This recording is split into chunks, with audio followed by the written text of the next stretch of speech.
Hello guys! Hello Fire Sign Leo R. Sagittarius. Welcome dito sa aking channel, Kapalaran 888. Welcome Fire Sign Leo R. Sagittarius. Alamin natin kung ano ang weekend reading mo sa Sabado at Linggo na to. At yung reading naman natin is 3 days before, 3 days after, or 3 months, 3 weeks, or 3 years. So, comment down below if you resonated. Fire Sign Leo R. Sagittarius.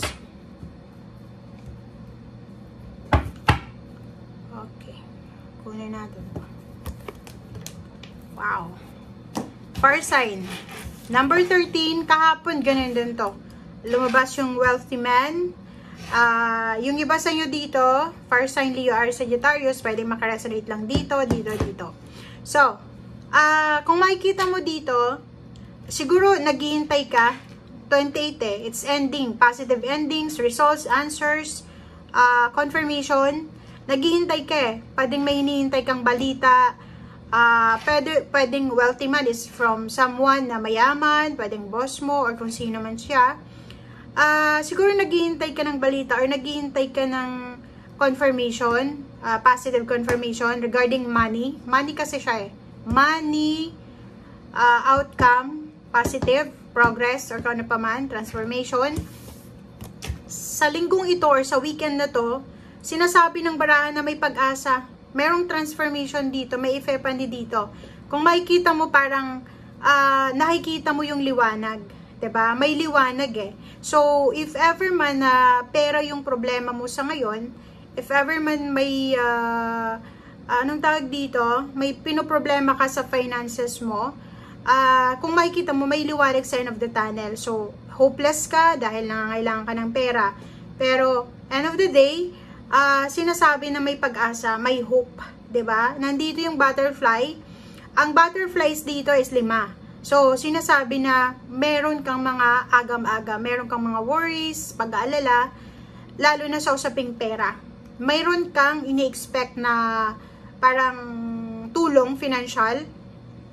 Kung halimbawa, umuutang ka sa bangko, siguro na natatagalan ka na, medyo impatient ka na kasi walang development, walang news from the bank, or pwedeng sa ibang tao to, sa boss mo, pwedeng promotion, salary increase, travel, or kung ano man to na hinihintay mo, sinasabi ng barahan na on the way na siya, 'di ba? On the way na, malapit na kasi maliwanag na eh. Parang medyo, halimbawa, imaginein mo, nasa loob ka ng isang madilim na lugar, biglang may nagbukas na isang bintana or pinto na biglang nagliwanag na parang masisilaw ka sa sobrang liwanag kasi galing ka sa kadiliman. So, parang ganun lang to.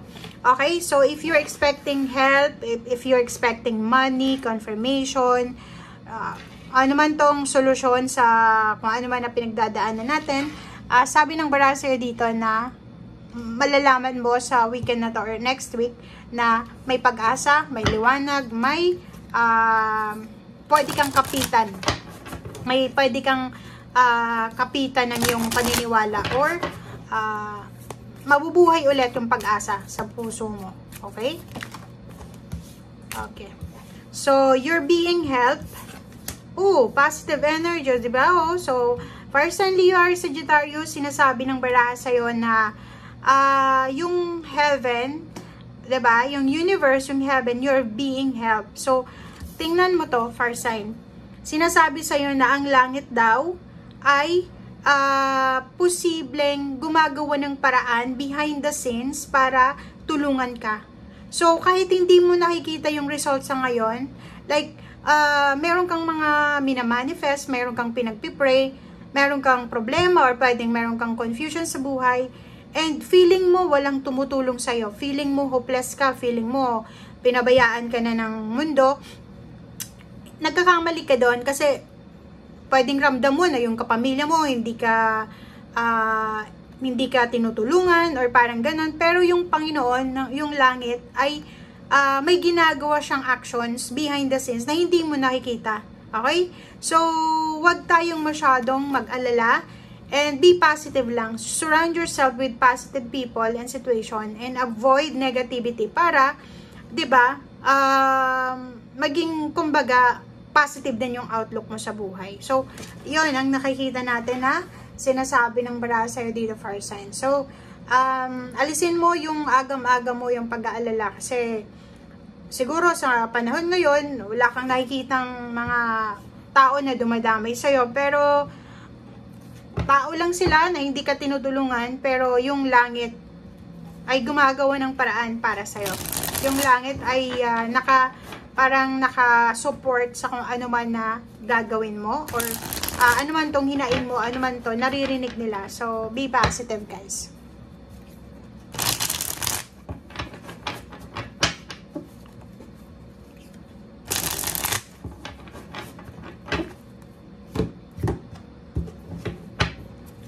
Okay, first sign. Page of Pentacles. May good news ka. Pwedeng hindi sa linggong ito, pwedeng hindi sa weekend na to, pero may paparating ditong pera. Lump sum of money. Yun na nga. So, liwanag. Pera tong kailangan mo eh. I-comment mo sa comment section. Lahat kayo ngayon nangangailangan ng pera. So, kung pera yung kailangan mo, may paparating na pera. Okay? Next is King of Wands. So yun, same din dito sa positive energy, sinasabi ng baraha sa'yo na be positive, okay? Wag mong haluan ng negativity yung buhay mo. Iwasan mo yung negativity para, 'di ba? Sayang yung momentum eh, 'di ba? Sayang yung momentum. Pag naging negative ka sa sitwasyon na negative, wala na, 'di ba? So, sinasabi ng baraha sa'yo dito na mas magiging motivated ka, mas magsisipag ka, mas magiging passionate ka sa ginagawa mo. Punong-puno ng pag-asa to. Punong-puno ng strength para sa freedom. Five of Swords yun. Ang Five of Swords naman is parang sinasabi sa'yo dito kasi may King of Wands na siguro mayroon sa inyo ditong person na iniisip nyo na ginawa nyo na yung lahat eh. Ginawa nyo na yung best nyo. Ginawa nyo na yung tama.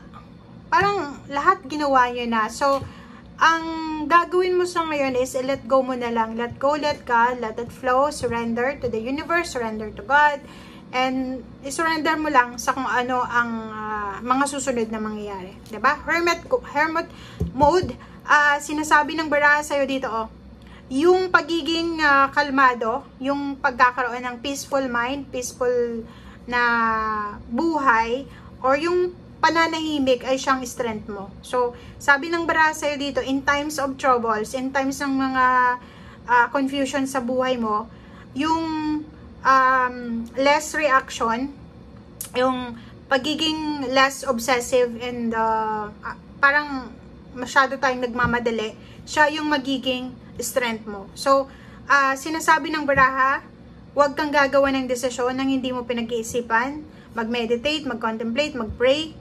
Kasi after mong makapag-pray, makapagpahinga, doon mo makukuha yung strength mo. Okay? Makakapag-isip ka ng tama.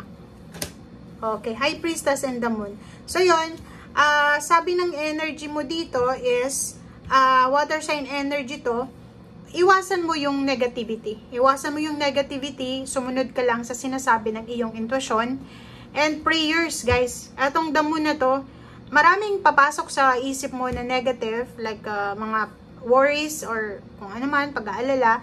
But sabi nga ng baraha sa'yo, be positive and prayers ang kailangan mo sa ngayon para hindi ka matukso na maging negative, malungkot. Kasi may tendency dito na pwede kang malungkot or parang sisisihin mo yung sarili mo. Okay? Thank you guys. Bye!